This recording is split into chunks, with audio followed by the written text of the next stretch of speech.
All right, everyone, welcome back. We're about to take a deep dive into some pretty mind-bending ideas about history, reality, and the universe, so buckle up. Sounds like a wild ride. Oh, it definitely is. We've got this collection of sources, most of them in Spanish, and they're all about esoteric knowledge, conspiracy theories, the good stuff. Oh yeah, the stuff that makes you question everything you thought you knew. I love Me too. It's so fascinating. We've got articles, forum discussions, even some excerpts from books. And what's really interesting? Yeah. A lot of these sources, they use pop culture, like movies and music, to kind of illustrate their points. Oh, that's cool. It's like they're showing how these ideas are like seeping into our everyday lives, even if we don't realize it. Exactly. It's pretty wild. Okay, so first up, we're going to tackle the Mandela Effect. You familiar with that one? Yeah, the whole thing where a bunch of people have this really vivid memory of something, but like officially it never happened. Exactly. It's a glitch in the matrix, Yeah, exactly. It's a weird one. So what does the source say about it? Well, they bring up this example about Katy Perry's name. Katy Perry, the singer. Yeah, her. Some people, they swear up and down they remember it being spelled Kate Perry. Katy Perry. I can't say I remember that. Right, but that's the thing with the Mandela Effect. These memories, they feel so real. It's like we're all living in slightly different versions of reality. Maybe we are. And get this, the source actually connects the Mandela Effect to parallel universes. Whoa, hold on. Parallel universes. Yeah. Like different dimensions where things happen differently. That's what they're suggesting. They say maybe when people die in one universe, they actually just continue existing in another one. Okay, I'm trying to wrap my head around this. So are they saying that these Mandela Effect memories are actually glimpses into those other realities? Yeah, something like that. It's like a bleed through, Whoa, that's trippy. It's like those memories aren't false. They're just like from a different version of events. Right. And they use Nelson Mandela as an example. In our world, he became president of South Africa, right? Right. But the source, they claim that in a parallel universe, he actually died in prison. So like there's a whole other timeline where history played out completely differently. Exactly. Makes you wonder what other historical events might have had different outcomes in those other universes. It's a mind-blowing concept, but I mean, how much of this is like actually based on, solid evidence? Well, to be honest, the source relies more on these anecdotal memory discrepancies and interpretations of those shared experiences. They don't really offer, hard scientific proof. So it's more about like questioning the nature of reality itself and Yeah. how much we can actually trust our own memories. Exactly, which is kind of the point, right? It's all about opening our minds to the possibility that things might not be as straightforward as we think. I'm definitely feeling my mind opening up already, that's for sure. Okay, so what's next on our deep dive agenda? All right, so next we're going to venture into the realm of Tartaria. Ever heard of that one? Tartaria. Rings a bell, but I can't quite place it. Refresh my memory. Yeah, so Tartaria is this, supposedly super advanced empire that some people believe existed in the past. Okay, I'm listening. What makes them think it was so advanced? Well, they point to all these, incredible architectural achievements and technologies that supposedly existed back then. And this Tartaria, it just vanished. Like poof, gone. Well, that's what the conspiracy theorists believe. They claim that for some reason Tartaria was intentionally erased from history, scrubbed from the textbook. Erased from history. That's a pretty bold claim. Why would someone want to do that? That's the million-dollar question, right? The source kind of hints that maybe Tartaria posed a threat to the powers that be at the time, so they had to make it disappear. That sounds a bit like a cover-up, like someone's trying to hide something. Yeah, exactly. Yeah. And the source brings up some interesting examples to support this whole Tartaria idea. Okay, like what? Give me some details. Okay, so one example is the Sagrada Familia in Barcelona, that incredible basilica. Oh yeah, Gaudi's masterpiece. Absolutely stunning. Right, but the source, they claim that it's not actually an original structure.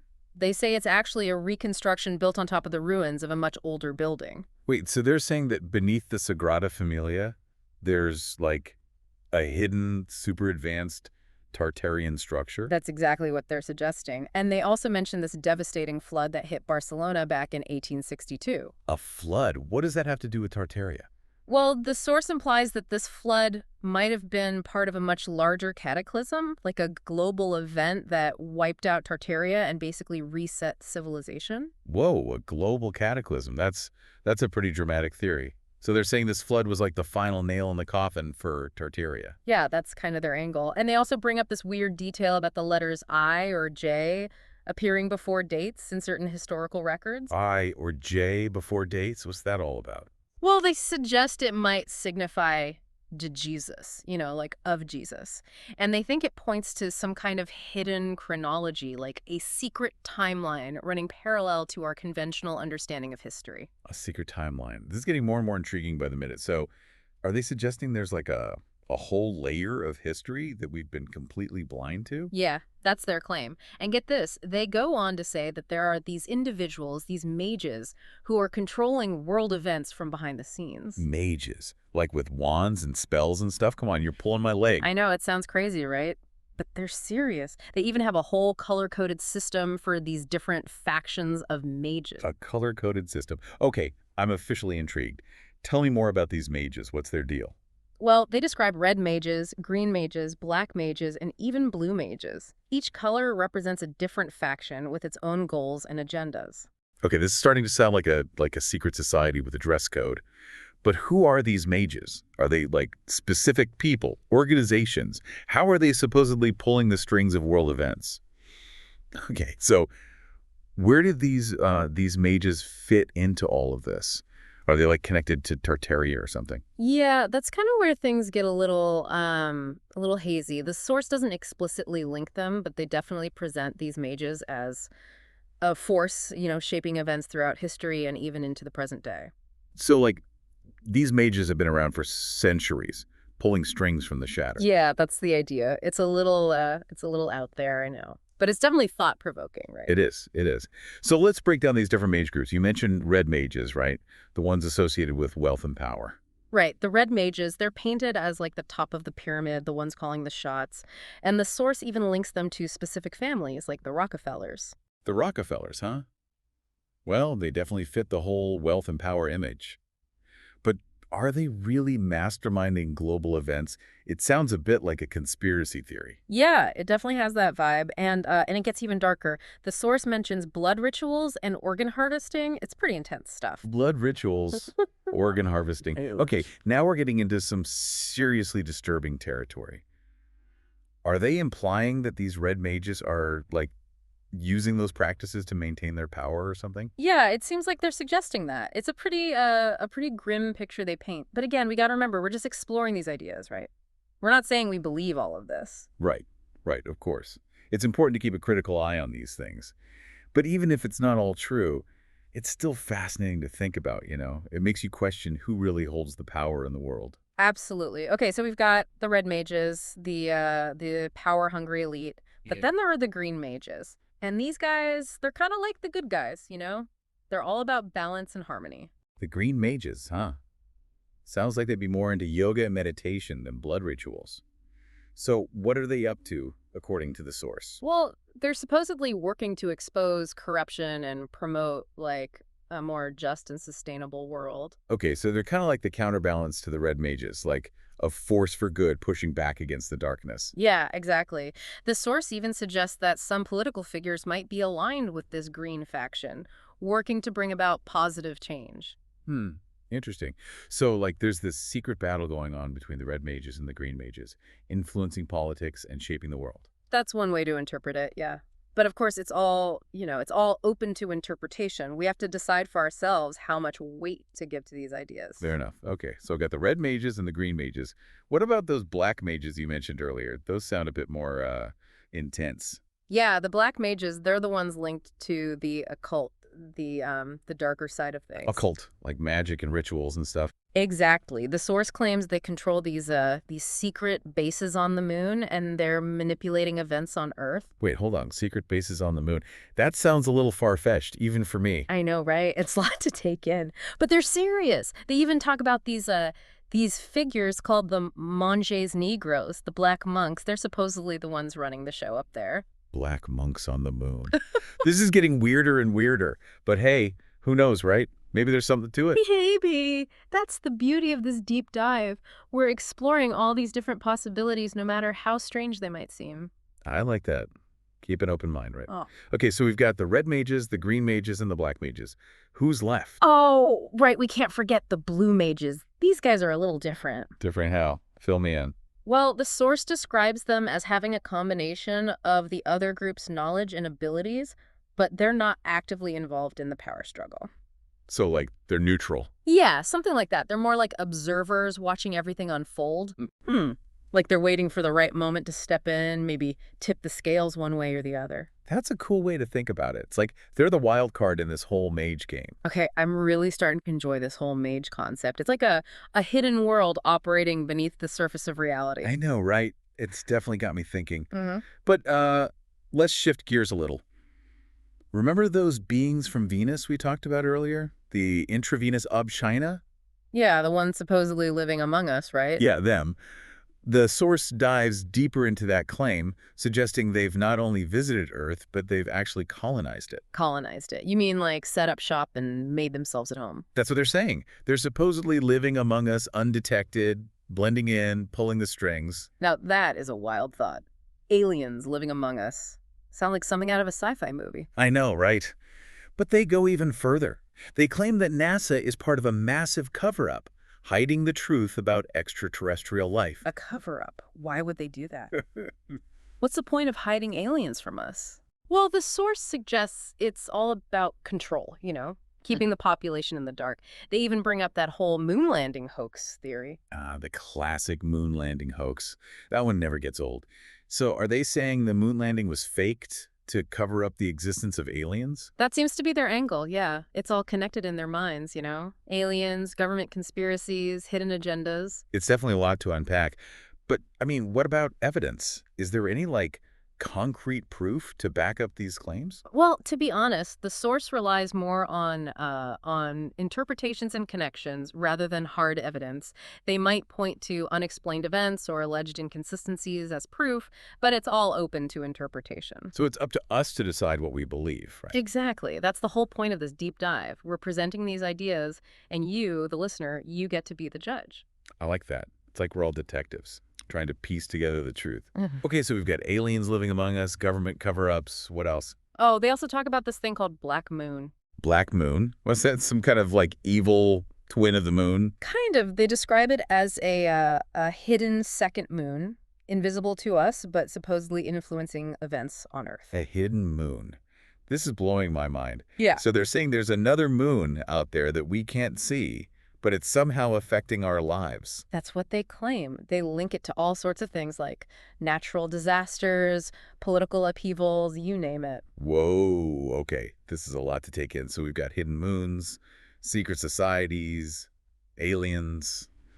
It's like we're living in a completely different reality than we thought. I know, it's pretty wild, right? And we're not even done yet. We still have to talk about chemtrails. Chemtrails. Oh, you mean those white trails left by airplanes? The Yeah. ones that conspiracy theorists say are, spraying us with chemicals. Exactly. That's what the source is suggesting. They think there's a hidden agenda behind those trails, something sinister going on. Sinister, huh? Like what? Mind control? Weather manipulation?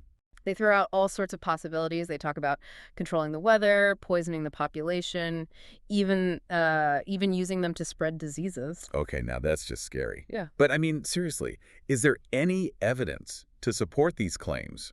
Or is it just, paranoia?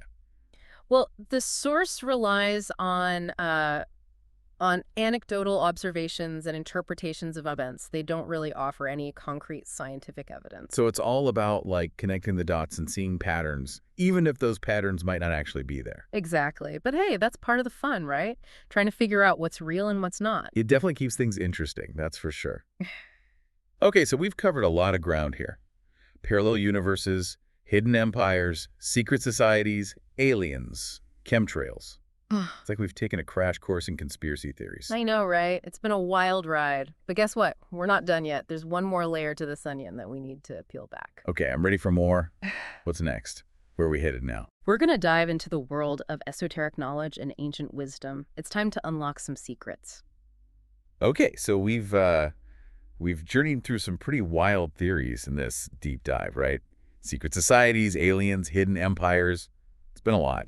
But now we're going to shift gears a little bit and explore the world of esoteric knowledge, kind of like ancient wisdom and hidden teachings and stuff. Yeah, I'm curious about this. What kind of esoteric knowledge are we talking about here? What does the source say about it? Well, they place a lot of emphasis on this symbol called the flower of life. You ever heard of that? Flower of life. Yeah, I think I've seen that symbol before. It's like a geometric pattern, right? Lots of circles overlapping. Exactly. It's a beautiful symbol. But the source, they believe it's more than just a pretty design. They think it's like a blueprint for the universe, like it holds the keys to, creation and the interconnectedness of all things. The keys to creation. That's a pretty big claim. So, like, what kind of keys are we talking about here? What secrets does the flower of life supposedly hold? Well, they suggest that it contains the knowledge of things like telekinesis. Telekinesis, like moving things with your mind. Come on, that's science fiction. You know, right? But they're serious. They also mention things like longevity, living for a really long time, and even time travel. Time travel. Okay, now you're just messing. Yeah. But seriously, if this knowledge is so powerful, why is it hidden? Who's keeping it a secret? Well, the source doesn't really frame it as someone actively hiding this knowledge. They kind of suggest that humanity, we just lost touch with it over time, like we forgot about it. So it's like we need to rediscover this lost knowledge, like tap back into this ancient wisdom that's been buried beneath, centuries of history. But how do we even begin to do that? Where do we start? Well, they believe that certain symbols, like the flower of life, act as keys to unlocking this hidden potential within ourselves. It's like they're triggers for our consciousness or something. So by studying these symbols, we can activate these dormant abilities within us. That's what they're suggesting. Yeah. They think that by understanding the underlying principles behind these symbols, we can tap into a deeper level of consciousness. A deeper level of consciousness. Okay, I'm intrigued. So is it just about studying symbols? Or are there specific practices or techniques we need to learn?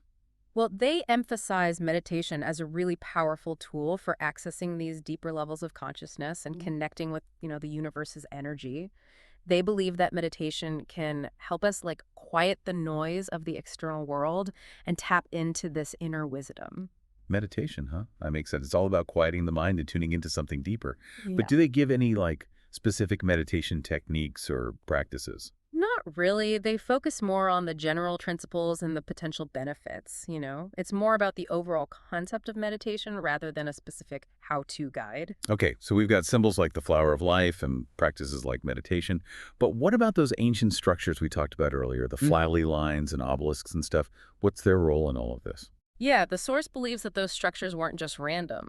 They think they were strategically placed to, harness the Earth's energy grid. The Earth's energy grid, like some kind of invisible energy flowing through the planet. Exactly. They suggest that these ancient sites, they acted as power points, amplifying and directing this energy for, various purposes. Okay, so they're claiming that the ancients knew how to, work with the Earth's energy in ways that we can't even comprehend.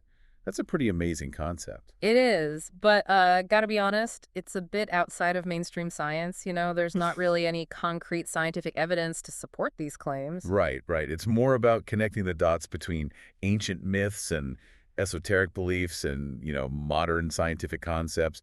It's a fascinating way to look at things, even if it's not fully scientifically proven. So we've covered a lot of ground in this deep dive. I mean, we started with parallel universes and ended up talking about ancient wisdom and the Earth's energy grid. It's been quite a journey.